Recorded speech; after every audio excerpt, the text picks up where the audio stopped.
The dark truth behind the world's most powerful fashion houses. Some say that luxury is all about glitz and glamour, but he always warned, too much brightness often hides something. And the closer you get to the big fashion houses, the more you realize there's an uncomfortable truth that nobody talks about, at least not out loud. The industry that dictates beauty, trends, and global behavior was born from ambition, grew in silence, and today sustains itself on secrets that would make anyone rethink. Without using strategies that the public doesn't see. Silent contracts, hushed-up scandals, psychological games, and even financial structures that no one dares to question. It's beautiful on the outside, and dangerous on the inside. And why should anyone know this? Simple. Because by understanding what goes on behind the scenes, you'll never again be manipulated by superficial glitz. You'll see patterns, hidden intentions, and even recognize how fashion influences your self-esteem, your choices, and even your relationships, without you realizing it. The truth can be uncomfortable, but it's liberating. And if you want to keep discovering what nobody dares to tell you, subscribe to the channel right now and turn on notifications, because from now on, every detail matters. The birth of the great luxury houses, ambition, power, and secrecy, from the very first sketch. He used to say that every great luxury house is born not from a fabric, but from restlessness. That almost unsettling feeling that the world hasn't yet seen what it could see. And, curiously, the founders of these maisons had a strange mix of genius and stubbornness, as if they carried a flame that no one understood, but everyone felt. In the first sketches, there was more sweat than silk, more risk than glamour. And anyone who knows that phase knows that, there, the sparkle didn't even dare to appear. He recalls that, in the beginning, most of these brands faced closed doors, harsh criticism, and long nights. That would make anyone give up. It's like that moment when someone decides to start something new, without money, without support, but with an idea that seems to scream from within. Some founders worked alone in small makeshift workshops, sewing by hand because they had no other choice. And ironically, it was these cramped backstage areas that shaped empires that now dominate entire catwalks. And there was also the invisible side, the one that almost never appears. The silent ambition. It wasn't just about creating beautiful clothes. It was about building power, influence, status. From the very first design, many founders already knew they were taking the first step towards something bigger, almost dangerous. It's curious how, when you look at this origin, it becomes easier to understand why shadows have always walked alongside luxury. Shadows that begin to become more visible when we talk about the next point. Modern slavery behind the glitz. Invisible seamstresses, long hours, and emotional manipulation. He always comments that if someone could enter the hidden rooms of the great fashion houses, they would see a world completely different from the glamour sold on the catwalks. Many seamstresses work in absolute silence, as if the very air were controlled so that they wouldn't disrupt the rhythm of perfection. They are women, and sometimes even teenagers, who spend hours bent over fabrics that cost more than an entire month's salary. At the end of the day, their toes ache more than any heel worn on the catwalk. And yet, their stories are rarely told. He points out that many of these professionals live under such subtle emotional manipulation that it almost seems like affection. Supervisors say things like, "You have blessed hands, don't abandon us now," or "Only you can make this stitch." It sounds like praise, but it's emotional imprisonment. They feel indispensable, but never truly valued. Luxury there is just a backdrop. Those who truly sustain everything are these invisible people, almost always hidden behind flimsy contracts and empty promises. And the most ironic thing is that, while the world applauds haute couture, these women don't see even a shadow of the recognition they deserve.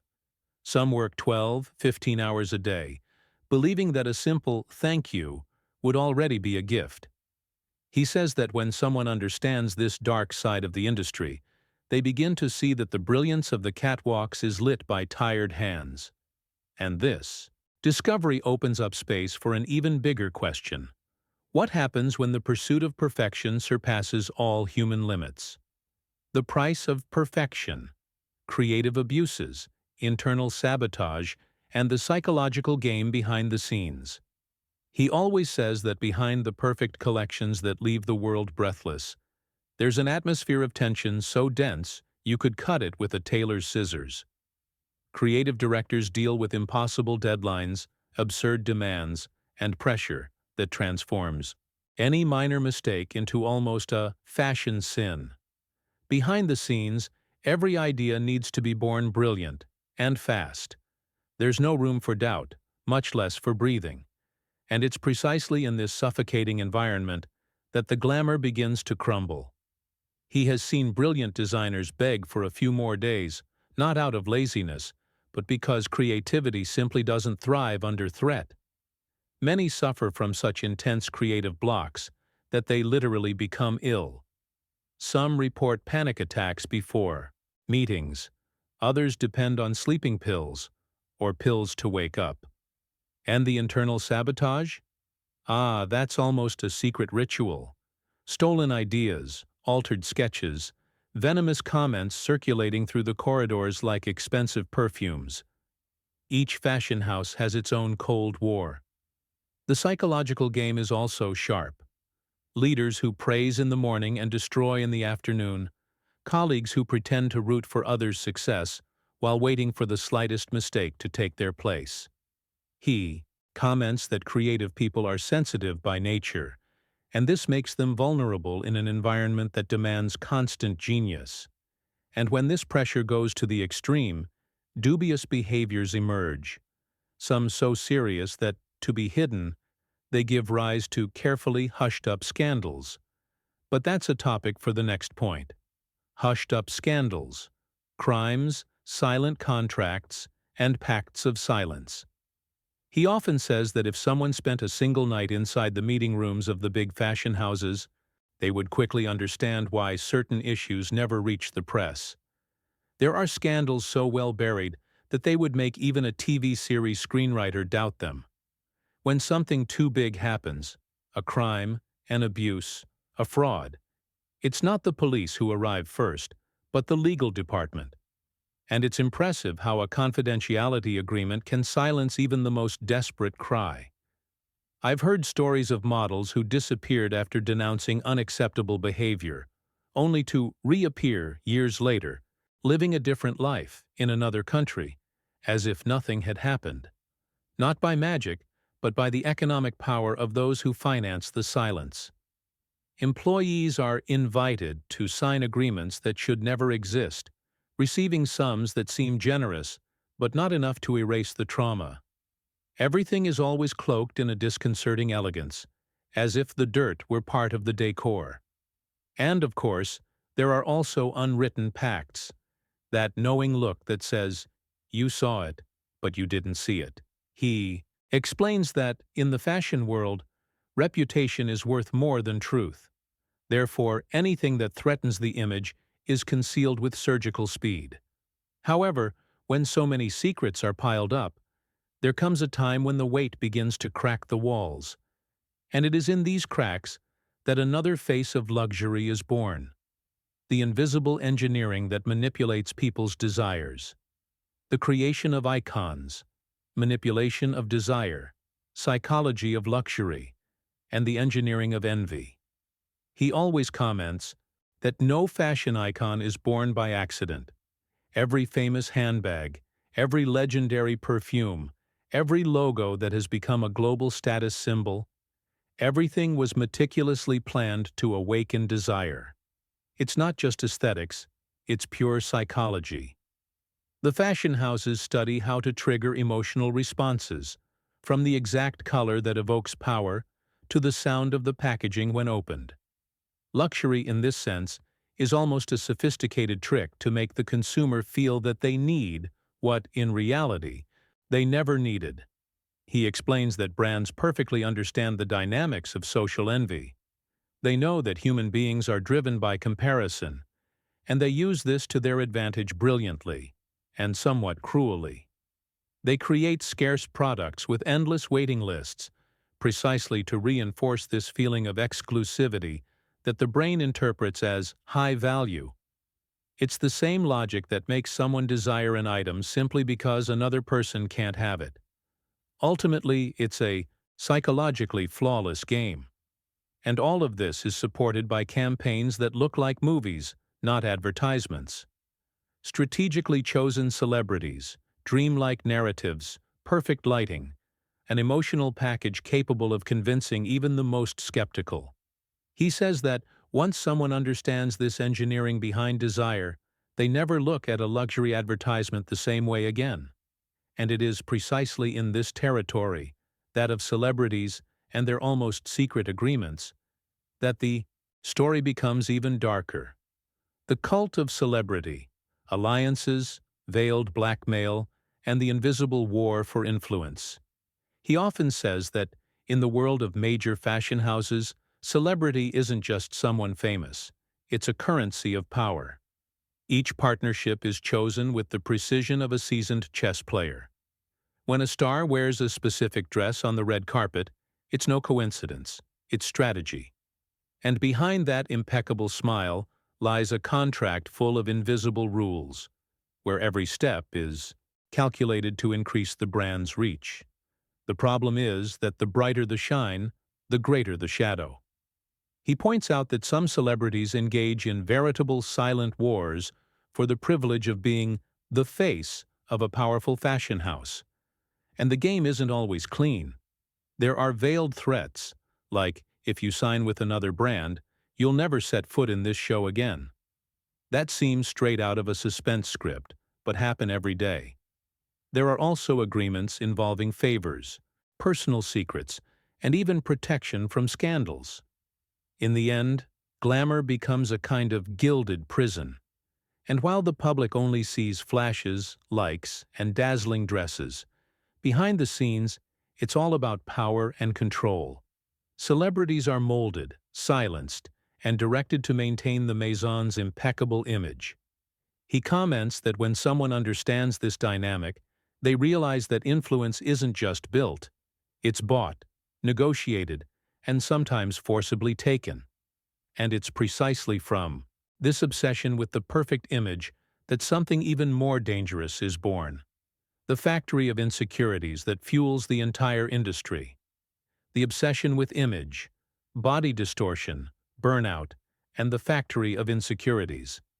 He always says that few industries in the world understand human insecurities as well as fashion, and even fewer know how to exploit them with such precision. Models live surrounded by mirrors that don't reflect who they are, but who they should be according to almost impossible standards. It's an environment where a millimeter of waste becomes a reason for crisis. And the more unattainable the standard, the more products the industry manages to sell. It's sad, but brilliant, and that's exactly why it's so dangerous. He explains that many professionals, models, photographers, stylists, develop a distorted relationship with their own bodies and minds. Burnout is almost a constant visitor backstage, always lurking for those trying to keep up with the insane pace of collections and campaigns. He's heard stylists say that only with strong coffee and medication can they function during fashion weeks. And meanwhile, the public sees only glamour, without imagining the emotional price paid behind this impeccable image. And the most curious thing is that the public itself finds itself trapped in this cycle. People compare themselves to photos that have been meticulously retouched, believing that it's real. He always comments that this constant comparison creates a perfect market. The more insecurity, the more consumption. However, when you observe this mechanism carefully, an uncomfortable question arises. After all, where does so much money come from to sustain such grand empires? The answer, as you will see, is much more obscure than it seems. The financial side, money laundering, tax evasion, and the true origin of some of the wealth. He always says that when you follow the money trail, the story changes completely. Behind the brightly lit shop windows and million-dollar campaigns, there are financial operations so complex that they would make any economist frown. Large fashion houses use global corporate structures, passing through tax havens and shell companies, to hide the origin and destination of part of their profits. It's no exaggeration. Luxury has learned to protect itself better than any Swiss vault. And that's just the first level of the hidden layer. He explains that some brands use the art and collectibles market itself as an elegant way to launder money. Inflated paintings, strategic donations, rare pieces sold for inconsistent prices, all of this becomes an excellent way to transform illicit money into clean capital. And the higher the status of the fashion house, the more intact its reputation remains, even when the math doesn't add up. It's like a magic trick. Everyone sees the beauty, but almost no one notices the hand hiding the trick. And of course, there's also tax evasion, which is treated with the same nonchalance as an annual parade. Structures that make taxes optional, strategies that reduce contributions to almost zero, and silent agreements that keep entire governments blindfolded. He comments that, understanding this side, it becomes clear that luxury doesn't grow solely through creativity. It grows through sophisticated financial engineering. And when money, power, and secrecy mix, another dangerous phenomenon is born. The internal wars that begin to erupt behind the scenes. Internal wars between fashion houses, espionage, creative theft, and corporate betrayals. He always says that if the public knew the level of espionage that exists in the fashion world, they would call this industry the glamorous CIA. Infiltrated employees, stolen sketches, copied fashion shows, all of this happens with frightening ease. Major fashion houses spend fortunes to monitor competitors, track trends before they appear, and monitor any leaks. It's a silent Cold War, where every detail is worth millions. And the most curious thing is that none of this appears in magazines. He recounts stories of creative directors who switched brands and mysteriously took entire inspirations with them in their suitcases. Other times, the sabotage happens within the company itself. Divided teams, internal rivalries, and even informants paid by the competition. The atmosphere can be so tense that even a simple coffee left on the table becomes a cause for suspicion. And meanwhile, the public thinks everything there is pure art, without imagining how many corporate coups shape each collection. But the most sinister part is corporate betrayal.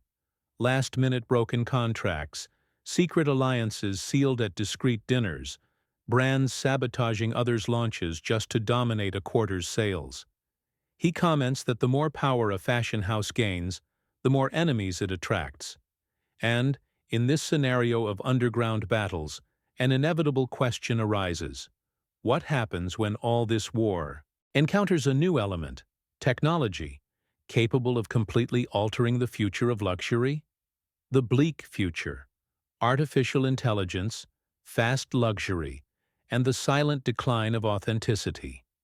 He often observes that the future of fashion is moving so fast that even industry veterans seem breathless trying to keep up. Artificial intelligence already creates entire collections in minutes, without needing rest, coffee, or inspiration. And that's as impressive as it is frightening. Major fashion houses are beginning to rely on these tools not to replace designers, but to accelerate processes that previously took months. However, when speed dominates, the essence begins to slip through their fingers. He comments that the phenomenon of fast luxury is even more unsettling. Imagine luxury adopting the logic of fast fashion. More collections, more products, more campaigns. Everything rushing as if the urgency were the new exclusive fabric. This creates a strange, almost contradictory feeling because luxury has always been synonymous with time, dedication, patience.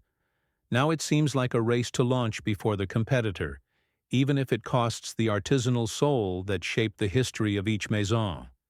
And, in the end, the public perceives this loss, even if they can't name it. He says that, amidst this rush, the greatest risk of all arises: the silent decline of authenticity. With so many collections being created by algorithms and data-driven decisions, art begins to crumble silently. It's as if we're watching the theater lights slowly dim while the audience continues clapping, unaware that the show has changed. And it is precisely in this transition, between the brilliance we know and the uncertainty of what is to come, that the question that ties this entire dark scenario together is born. Now that you've walked behind the scenes of the darkest corners of the major fashion houses, it's impossible to look at this world the same way again. He always says that knowledge is like turning on a light in a dusty room. Once you see the dirt, you can no longer pretend it doesn't exist. And the question that remains is simple, but powerful. Do you want to continue being influenced by what you don't see? Or would you rather take control of how the world shapes you? Think about it honestly. How many times have you wanted something just because someone said it was essential?